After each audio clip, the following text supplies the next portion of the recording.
하나님의 뜻과 하나님의 때라는 말씀을 가지고 이 시간 여러분들과 은혜를 나누고자 합니다. 자, 요한복음 7장은요, 오병이어 기적에 일어난 후로 6개월이 지난 시점의 사건을 다루고 있습니다. 자, 배경은 갈릴리에서 예루살렘으로 이동합니다. 그리고 같은 배경이 10장까지 계속 이어지죠. 그런데 예수님이 오랫동안 갈릴리를 떠나지 않은 이유가 무엇입니까? 오늘 본문 1절에서 그 이유를 이렇게 밝히고 있죠. 우리 1절을 보겠습니다. 다 같이 읽겠습니다. 그 후에 예수께서 갈릴리에서 다니시고 유대에서 다니려 아니하심은 유대인들이 죽이려 함이러라. 아멘. 자, 그 이유는 유대인들이 예수님을 죽이려 했기 때문이라는 것입니다. 자, 왜 유대인들이 예수님을 죽이려고 했을까요? 거기에는 세 가지 이유가 있습니다. 첫 번째는 예수님 당시는 이 세상에 떡을 주러 오신 분이 아니라 영생의 떡인 하늘의 떡을 주러 오셨다고 했기 때문이고, 두 번째는 예수님이 율법을 어기면서까지 안식일에 38년 된 병자를 고치신 사건 때문이며, 세 번째는 예수님이 율법을 열심히 지키고 있는 유대인들을 향해 죄인이라고 하셨기 때문입니다. 자, 예수님은 자신의 이러한 상황을 오늘 본문에서 이렇게 밝히고 있는데, 우리 7절 한번 볼까요? 오늘 본문 7절입니다. 다 같이 읽겠습니다. 세상이 너희를 미워하지 아니하되 나를 미워하나니 이는 내가 세상의 일을 악하다고 증언함이라. 아멘. 자, 세상의 일을 예수님 당신이 악하다고 증언했기 때문에 이러한 일들이 발생했다라는 겁니다. 자, 여기 세상은요, 하나님을 알지 못하는 모든 자를 의미하기도 하지만 그 중에서도 특별히 예수님을 죽이려는 유대인들을 의미하기도 합니다.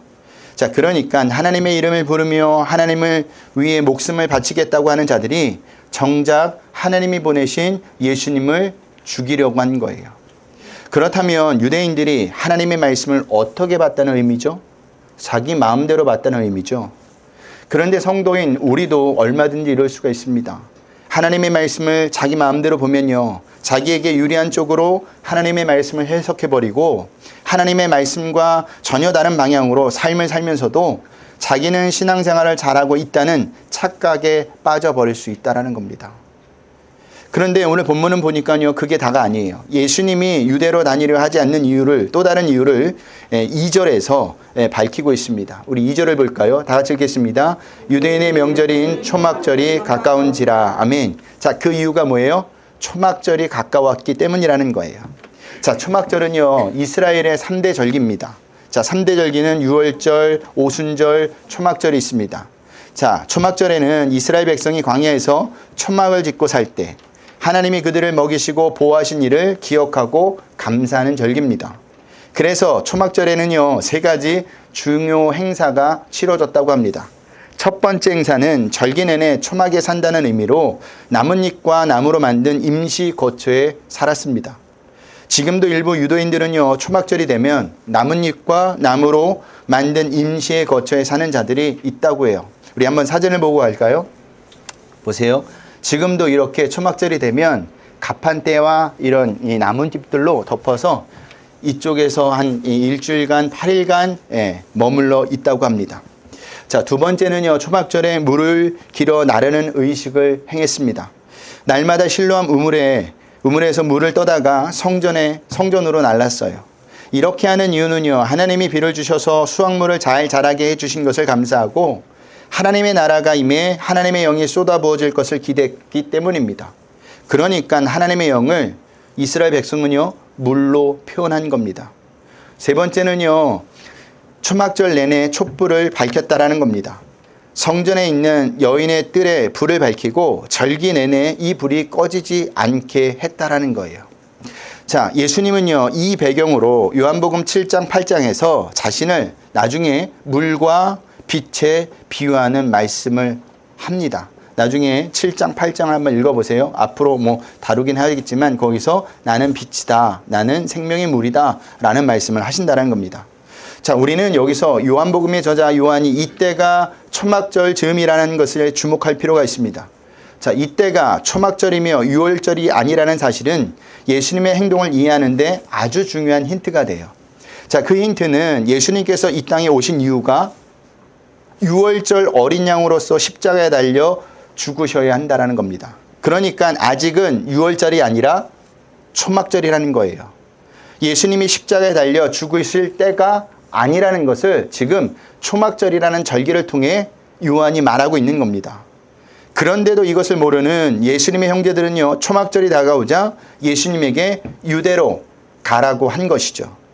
그러면 예수님의 형제들이 예수님을 유대로 가라고 한 진짜 이유가 무엇일까?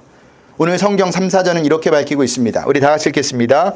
그 형제들이 예수께 이르되 당신이 행하는 일을 제자들도 보게 여기를 떠나 유대로 가소서. 스스로 나타나기를 구하면서 무쳐 일하는 사람은 없나니 이 일을 행하려 하거든 자신을 세상에 나타내소서 하니. 아멘. 진짜 이유가 뭐예요? 예수님 자신을 세상에 나타내라는 겁니다. 예수님의 형제들은요, 예수님께서 유다 지방에 가셔서 자신을 세상에 널리 알리기를 원했습니다. 당시 예루살렘은요, 평상시에는 인구가 한 3, 4만 명 정도가 거주하였지만 유월절이나 오순절이나 초막절에는 전 세계에 흩어져 있던 유대인들이 몰려 들어와서 그 좁은 이 곳에 300만 정도가 모였다고 합니다. 그러니까 얼마나 많은 사람이 모여 있는 거예요. 인산인해를 이뤘겠죠. 그러니까 예수님의 형제들은요, 오병이와 같은 표적을 다른 사람들도 보게 갈릴리보다 훨씬 많은 인구가 모여 있는 예루살렘에서 행하라고 지금 말하고 있는 겁니다. 만약 예수님께서 갈릴리에서 오병이어의 표적과 같은 표적을 예루살렘에서 행하신다면 훨씬 더 많은 사람이 예수님을 따르게 될 것이라고 생각을 한 것이죠. 그런데 예수님의 형제들은 예수님이 세상에 오신 목적을 몰랐어요. 예수님은 유명해지기 위해서 이 세상에 오신 것이 아니었죠. 또한 이 세상에 자신을 알리려 세상으로부터 칭찬과 명성을 얻기 위해 오신 것도 아니었습니다. 그러면 왜 예수님이 이 땅에 왜 오셨을까요? 죄로 인해 죽을 수밖에 없는 인간을 구원하시기 위해서 이 땅에 오신 겁니다. 이것이 예수님이 이 땅에 오신 목적이었다는 사실입니다. 그런데 예수님의 형제들은요, 이것을 모르니 예수님의 유명세를 이용하여 자신들이 덕 좀 보고 싶었던 겁니다. 내 형제가, 우리 형이 이렇게 능력 있는 자야. 이렇게 사람들에게 인기가 많아. 그런데 그들을 5절에서 요한은요, 예수님의 형제들도 예수님을 믿지 않았다고 기록을 하고 있어요. 근데 볼까요? 5절을 볼까요? 다 같이 읽겠습니다. 이는 그 형제들까지도 예수를 믿지 아니함이니라. 아멘. 자, 그런데 이러한 자들은 오늘날에도 여전히 있죠. 예수님을 믿는 목적이 죄로 인해 죽을 수밖에 없는 우리를 구원하신 예수님에게 있는 것이 아니라 예수님을 이용하여 이 세상에서 잘 먹고 잘 살아보려는 데 있다라는 겁니다. 예수님의 형제들이에요. 그들은요, 예수님을 믿는 것 같지만 사실은 예수님을 믿지 않는 겁니다. 여러분, 예수님이 목적이 되지 않고 내가 목적이 되는 인생은 불신앙입니다. 여기 예수를 믿지 아니함이로라 라는 헬라어 시제는 미알료 시대예요.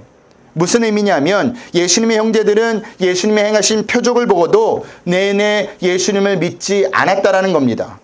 한마디로 예수님에게 목적이 없었다라는 거예요. 우리도 이럴 수 있습니다. 예수님이 목적이 되지 않고 내가 목적이 되면 예수님도 나의 성공을 위한 수단으로 여긴다는 겁니다. 그런 자들은 자신의 목적을 이루기 위해 열심히 예배를 드리고 헌금도 하고 봉사도 해요. 하지만 자신의 목적이 이루어지지 않으면 어떻게 하는 줄 아십니까? 예수님을 떠나요. 얼마나 많은 사람이 이러한 이유 때문에 예수님을 떠났고 지금도 떠나고 있습니까? 그들이 신앙을 저버린 것이 아니에요. 처음부터 예수님이 목적이 되지 않았기 때문에, 좀 더 노골적으로 표현을 쓴다면 처음부터 예수님을 믿지 않았기 때문에 떠난 거예요. 그들이 떠났다는 것은 어찌 보면 당연한 것이고요. 그것이 세상 사람들이 가지고 있는 가치관입니다. 여러분 주위에 사람들이 왜 몰려 있을까요? 왜 붙어 있을까요? 그나마 이익이 되기 때문입니다. 여러분들에게 얻을 것이 있기 때문이에요. 근데 얻을 것이 없다면 어떻게 할까요? 당장 떠나버리겠죠. 연락도 하지 않을 겁니다. 그래서 어려운 일을 당해봐야 진짜 나에게 친구가 누구인지, 친구가 아닌지를 알 수 있다고 이야기하는 겁니다. 마찬가지예요. 그래서 그들이 모두 다 예수님을 떠난 겁니다. 6장에서 나타난 무리가 다 여기에 속했다라는 사실이에요. 그러면 예수님이 목적이 된다는 것은 무엇을 의미하는 걸까? 그것은요, 예수님 한 분만을 기뻐하고 만족하는 것을 의미합니다. 예수님 자체를 사랑하는 거예요. 예수님이 들고 있는 것을 사랑하는 것이 아니라, 예수님이 주는 것을 사랑하는 것이 아니라 예수님 자체만을 사랑한다는 겁니다.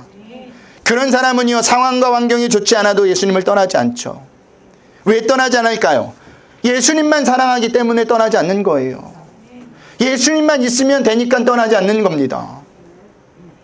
여러분들에게 부탁드립니다. 이 세상 살 동안 예수님을 믿었다면 예수님이 목적이 되시길 바랍니다. 예수님만을 사랑하시길 바랍니다. 예수님 한 분만을 기뻐하고 만족하시길 바랍니다. 그래야 우리의 호흡이 끝나는 날, 멈추는 날까지 예수님을 절대 떠나지 않아요. 예수님이 아닌 다른 것의 목적이 되는 순간 우리는 언제든지 예수님을 버릴 수도 있고, 오늘날도 예수님을 못 박는 존재로 변해버릴 수 있다는 사실을 아셔야 합니다. 자, 그렇게 예수님을 이용하여 덕을 보려고 나온 자들의 주장이 있습니다. 뭘까요? 잘 먹고 잘 사는 모습을 이 세상에 보여주면 예수님을 더 잘 증거할 수 있고, 이 세상 사람들이 예수님을 더 잘 믿을 수 있다고 합니다. 한마디로 예수님을 믿으면 이렇게 복을 받는다는 것을 보여주자는 것이죠. 그럴듯한 주장 같지만 사실은요, 사단의 유혹과 시험입니다. 보세요. 만약 그들의 주장이 맞다면 예수님께서도 사단의 유혹과 시험을 물리치시면 안 되었습니다. 사탄이 돌로 떡을 만들려고 했을 때 예수님은 돌로 떡을 만들어야 했고, 높은 성전에서 뛰어내려서 하나님의 아들이라는 것을 증명해서 하나님의 일을 더욱더 효과적으로 해보라고 했을 때 예수님은 그렇게 했어야만 했습니다. 하지만 예수님은 그렇게 하지 않으셨죠. 그 대신 어떻게 했습니까? 사단의 유혹과 시험을 말씀으로 단호하게 물리치셨어요. 그리고 사단의 유혹과 시험과는 정반대의 길인 십자가에 못 박혀 죽는 길을 택하셨습니다. 왜 이렇게 하셨을까? 그게 좋아서요? 천만의 말씀입니다. 예수님도 할 수만 있다면 그 잔을 피하고 싶으셨어요. 그래서 겟셋마네 동산에서 땀이 핏방울이 될 때까지 기도를 했던 겁니다.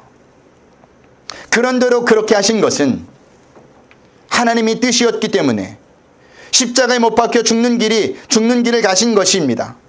그렇게 예수님은요, 하나님의 뜻을 이루기 위해 오신 것이지 자신이 하나님의 아들이라는 것을 증명하기 위해서 사람들의 칭찬과 명성을 얻기 위해 오신 것이 아니라는 겁니다. 그러한 예수님께 자신이 하나님의 아들이라는 것을 증명하여 사람들의 칭찬과 명성을 얻고 하나님의 일을 효과적으로 해내라는 요구하는 그들은 예수님이 어떤 목적을 가지고 이 땅에 오셨는지를 잘 모르는 겁니다. 잘 생각해 보세요. 예수님은 세상이 자기를 알아주기를 바라는 마음에서 십자가를 지신 것이 아니에요. 십자가의 죽음이 하나님의 뜻이었기에 하나님의 뜻을 쫓아 사신 것뿐입니다. 그렇다면 교회의 머리이신 예수님이 오직 하나님의 뜻에 순종하여 이 세상에서 칭찬과 명성과 아무런 상관없는 삶을 사셨다면 예수님의 몸된 성도인 우리는 어떻게 살아야 하죠? 마찬가지로 예수님의 몸된 성도인 우리도 하나님의 뜻을 쫓아 이 세상의 칭찬과 명성과는 상관없는 삶을 살아야 합니다. 더 쉬운 말로 이야기하면 세상의 가치관을 따라 살지 말아야 한다는 겁니다. 고린도후서 8장 9절을 볼까요? 고린도후서 8장 9절 말씀을 보겠습니다. 우리 다 같이 읽겠습니다. 우리 주 예수 그리스도의 은혜를 너희가 알거니와 부여하신 이로써 너희를 위하여 가난하게 되심은 그의 가난함으로 말미암아 너희를 부여하게 하려 하심이라. 아멘. 자, 이것이 예수님의 삶이었어요. 내가 가진 것을 비어서 나는 가난하게 되고 그로 말미암아 나 외에 다른 자들이 유익을 보는 것이 예수님의 삶이었죠. 한 알의 밀알이 떨어져 죽게 됨으로 많은 열매를 맺게 한 삶이었습니다. 그러므로 성도인 우리는 낮아지는 삶을 사셔야 돼요. 다른 사람을 섬기는 삶을 사셔야 합니다. 그리고 용서하고 사랑하는 삶을 사셔야 합니다. 그렇게 예수님의 삶을 따라 살아야 하는 것이 성도라는 겁니다. 사모님, 밖에 누구 와 계신데 좀 자리 좀 안내해 주세요. 자, 형제들은 예수님의 제안을 거절하시면서 이렇게 말씀하십니다. 우리 6절에서 8절을 보겠습니다. 우리 다 같이 읽겠습니다. 예수께서 이르시되 내 때는 아직 이르지 아니하였거니와 너희 때는 늘 준비되어 있느니라. 세상이 너희를 미워하지 아니하되 나를 미워하나니 이는 내가 세상의 일들을 악하다고 증언함이라. 너희는 명절에 올라가라. 내 때가 아직 차지 못하였으니 나는 이 명절에 아직 올라가지 아니하노라. 아멘. 자, 요한복음 2장을 보면요, 우리가 방금 읽은 예수님의 대답과 동일한 대답이 나오는 것을 볼 수가 있어요. 가나안 혼인잔치에서 어머니 마리아가 예수님께 포도주가 떨어졌다고 하자 예수님이 어떻게 이야기하죠? 아주 냉정하게 이야기하죠. 맨 처음에 어떤 단어를 써요? 여자요. 네, 어머니한테 아주 나와 무슨 상관이 있나이까? 내 때가 아직 이르지 아니하였나이다 라고 말씀하십니다. 그때도 예수님께서 뭐라고 말씀하셨다고요? 내 때가 아직 이르지 아니었다고 말씀하시죠. 오늘 본문과 똑같은 말씀하십니다. 하지만 그러고 나서 예수님은 물로 포도주를 만드십니다. 단순한 기적이 아니라 목적을 가지고 행하신 표적이었어요. 여기서도 마찬가지입니다. 예수님이 예루살렘으로 가셔야 할 때가 아직 이르지 않았습니다. 앞에서도 말씀드렸듯이 예수님의 때는 언제입니까? 초막절이 아닌 언제예요? 죄로 인해 죽을 수밖에 없는 인간을 대신하여 어린 양으로 십자가에서 못 박혀 죽을 때인 유월절을 말하죠. 그래서 예수님은 내 때가 아직 이르지 않았다고 한 겁니다. 그러면서 그 뒤에 어떤 말씀하시죠? 너희 때는 늘 준비되어 있다고 하십니다. 자, 여기서 너희 때는 좁게는 예수님의 형제들이 예루살렘에 올라가고자 한 때, 더 넓게는 인간의 욕구의 충족을 위한 때를 말합니다. 그러니까 너희 때가 늘 준비 있다는 말은 하나님의 뜻과 상관없이 사는 인간은 자신이 원하는 일을 언제든지 할 수 있다라는 말씀입니다. 한마디로 하나님과 전혀 상관없는 자들의 삶을 말하는 거예요. 그렇기 때문에 예수님은요, 형제들의 때를 따라 움직일 수 없었던 거예요. 다시 말해서 예수님은 철저하게 하나님의 때를 따라 움직이시는 분이었다는 것을 말하고 있죠. 그런 의미에서 성도인 우리는요, 둘 중에 어떤 때의 인생을 맞추어 살아야 하죠? 하나님의 때입니까? 아니면 내가 원하는 때입니까? 성도라고 하면 내가 원하는 때, 내가 살고 싶은 때로 살면 그것은 성도가 아니죠. 적어도 성도라면 하나님 때에 맞추어 살아야 합니다. 하지만 문제가 있는데 그것은 하나님의 때를 알기 쉽지가 않다라는 거예요. 그리고 하나님의 때와 인간의 때를 너무 쉽게 혼동한다라는 겁니다. 특히 하나님의 일을 하는 저 같은 목회자들이 그렇습니다. 자기가 원하는 것을 곧 하나님이 원하는 것으로 동일화시켜 사역의 방향을 결정하고 중대한 잘못을 저지르는 경우가 너무너무 많아요. 제가 시골에서 목회할 때 일입니다. 어느 교회가 건물이 오래되고 낡아서 더 이상 수리가 불가능해졌습니다. 목회자와 성도들이 회의 끝에 교회 건축을 하기로 결정을 하였어요. 그 교회 성도가 30명에서 40명 모이는 전형적인 시골 교회였습니다. 성도의 대부분은 연세가 70 이상이에요. 지금은 더 많이 되셨겠죠. 그런데 그 교회 담임 목사님이 건축 계획을 발표했는데 깜짝 놀랐어요. 제가 듣고. 자, 어떤 계획을 발표하셨느냐. 지하 1층에서 지상 3층짜리 교회 건물을 건축하겠다라는 겁니다. 시골에다 이런 교회를 지으면 안 된다라는 법은 없어요. 예. 하지만 주변 환경을 볼 때 발전 가능성이 없고 앞으로 인구는 점점 더 줄어갈 거예요. 제가 보니까 청양 인구가 계속 줄더라고요. 저기 처갓집인데 계속 줄어요. 빨간색이 더 빨개질 것 같아요. 예. 또한 건축비를 감당할 수 있을지도 의문이었습니다. 왜냐하면 성도 대부분들이 농사를 지시는 분들이기 때문이에요. 누가 봐도 굉장히 무리한 건축입니다. 그런데도 담임 목사님은요, 건축 계획대로 추진하였고 성전도 완공을 하였습니다. 하지만 빚은 어마어마하게 지게 되었어요. 지금까지 들리는 이야기는요, 매달 빚 갚기가 쉽지 않다라는 겁니다. 왜 이런 일이 일어났을까? 하나님이 원하신 것과 자신이 원하는 것을 혼동했기 때문이에요. 목회자가 자신의 때에 크고 화려한 교회를 건축했다는 공명심이 들어갔기 때문입니다. 여러분, 하나님은요, 우리의 때와 우리의 원하는 것에 맞추어 일하시는 분이 아니죠. 하나님은 오직 당신의 때, 당신의 뜻을 이루기 위해 일하시는 분이십니다. 그렇기 때문에 우리는 늘 하나님의 때와 우리의 때를 잘 구별하는 것이 무엇보다 중요해요. 그러면 하나님의 때와 우리의 때를 어떻게 구별할 수 있을까? 이게 문제죠. 제가 생각해 봤는데 어떤 일을 결정할 때 나의 욕심이 조금이라도 들어갔느냐, 들어가지 않느냐로 구분할 수가 있어요. 내 욕심이 조금이라도 들어갔다면 그것은 하나님의 때가 아닌 어떤 때예요? 나의 때예요. 하나님의 뜻인 아닌 누구의 뜻이에요? 나의 뜻이라는 겁니다. 그래서 여러분들이 날마다 기도하셔야 돼요. 하나님, 내가 하나님의 때를 잘 구별하게 해주세요. 나의 욕심을 부리지 않고 하나님의 뜻을 먼저 행하는 자가 되달라고 기도하셔야 한다는 겁니다. 자, 분명히 예수님은요, 형제들에게 내 때가 아직 이르지 않았기 때문에 명절에 예루살렘에 올라가지 않겠다고 하셨는데 10절에 보면 혼자 은밀하게 예루살렘으로 올라가신 것을 볼 수가 있죠. 우리 10절을 보겠습니다. 우리 다 같이 읽겠습니다. 그 형제들이 명절에 올라간 후에 자기도 올라가시되 나타내지 않고 은밀히 가시니라. 아멘. 자, 이는 마치 예수님께서 가지 않겠다고 하시고는 마음을 바꾸어 예루살렘에 올라가신 것으로 보입니다. 하지만 아니에요.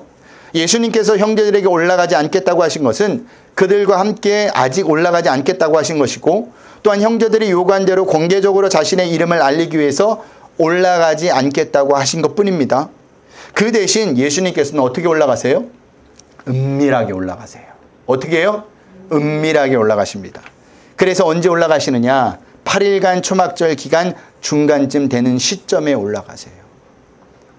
잔치를 벌이면 초창기에 아주 굉장히 시끌벅적하고 사람 많잖아요. 근데 시간이 지나면서 어떻게 돼요? 그 열기들은 시들어지는 겁니다. 그 시점에 예수님이 올라간 겁니다.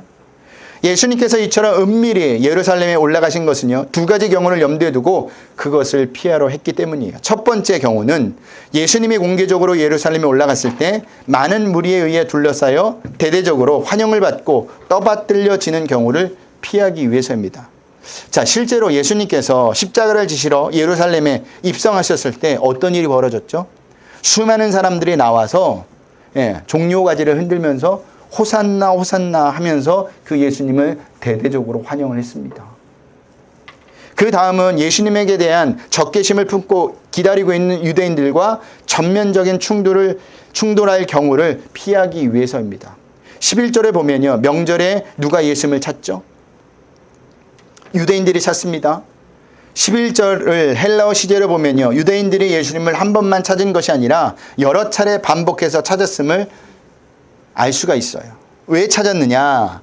예수님의 행동에 시비를 걸어서 예수님을 어려움에 빠뜨리려고, 예수님을 죽이려고 예수님을 줄곧 명절 내내 찾았다라는 겁니다. 그래서 예수님은요, 은밀하게 예루살렘에 올라가신 거예요.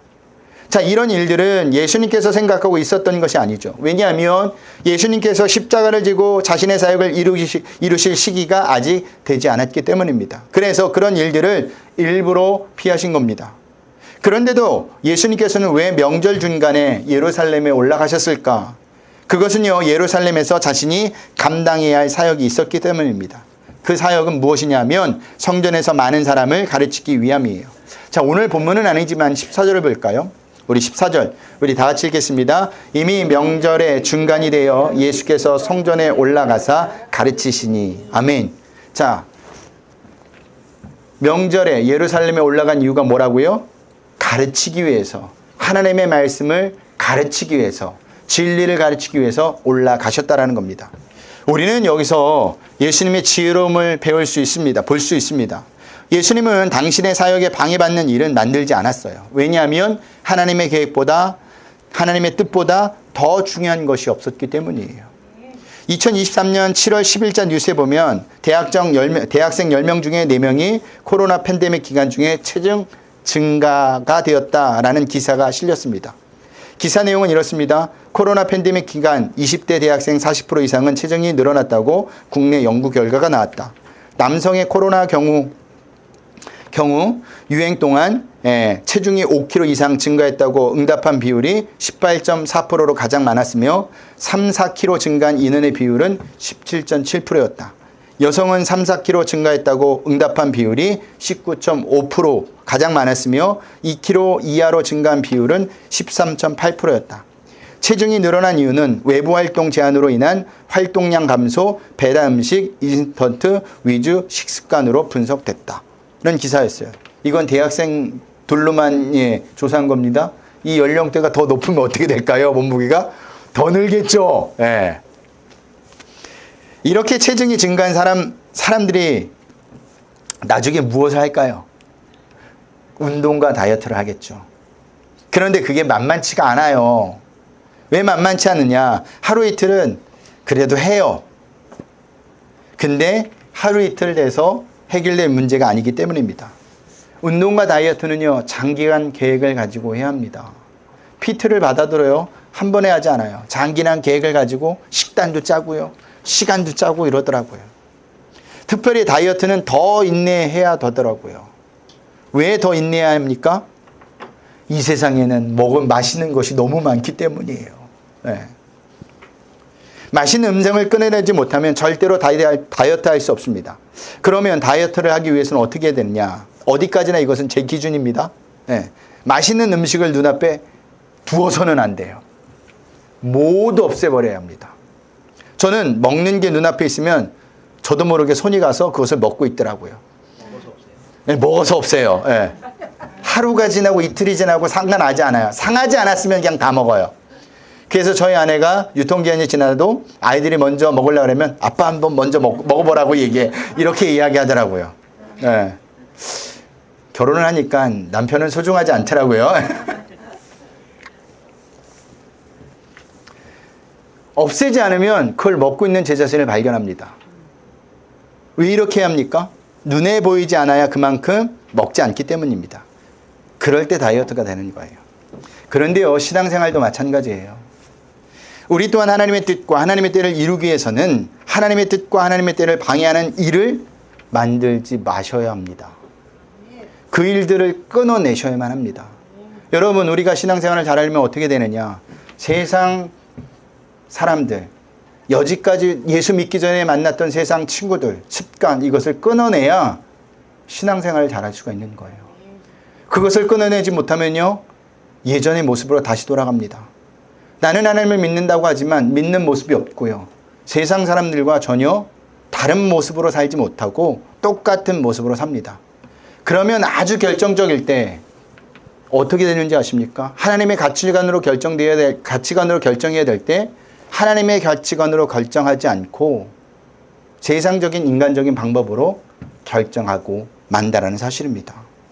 그러면 그 사람은 성도가 아니에요. 하나님의 백성이 아닙니다. 무늬만 성도고 종교 생활을 할 뿐이지 세상 사람들과 하나도 다르지 않다라는 겁니다.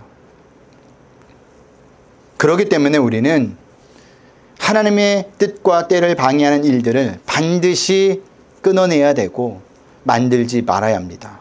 그럴 때 하나님의 뜻과 계획을 온전히 감당할 수 있어요. 그런데 이게 만만치가 않죠. 쉽지가 않아요. 그래서 날마다 우리가 기도하셔야 될 이유가 여기 있는 겁니다.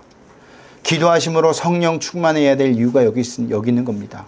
왜요? 내 힘으로 되지 않기 때문에. 성령님께서 나를 강권적으로 역사하셔서 나를 붙잡아 주셔야만 우리가 끊을 수 있는 겁니다. 그래야 하나님의 뜻과 하나님의 때를 방해되는 것을 모두 끊어낼 수가 있습니다. 자, 말씀을 마치겠습니다. 우리의 신앙생활 내내 우리에게 중요한 것은요, 하나님의 뜻이 무엇인지 그리고 하나님의 때가 무엇인지 아는 겁니다. 왜 중요하냐? 하나님의 뜻과 때를 모르면 우리 또한 예수님의 형제들처럼 내 유익을 위해서 예수님을 이용하는 신앙생활이 되기 때문입니다. 그러므로 한 주간도 하나님의 뜻이 무엇인지, 하나님의 때가 언제인지 말씀과 기도를 통해서 점검하시길 바랍니다.